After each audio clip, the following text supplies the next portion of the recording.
চাচা আসসালামু আলাইকুম। হ্যাঁ চাচা আপনি ভালো আছেন? আছি তো। চাচা ওই যে দেশের এখন পরিস্থিতি কিরকম?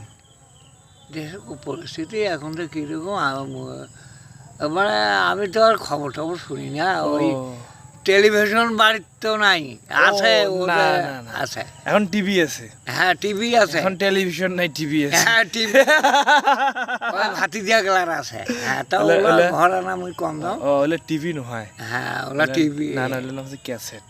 হ্যাঁ ক্যাসেট ক্যাসেট মানে এখন দেশের অবস্থা খুব খারাপ।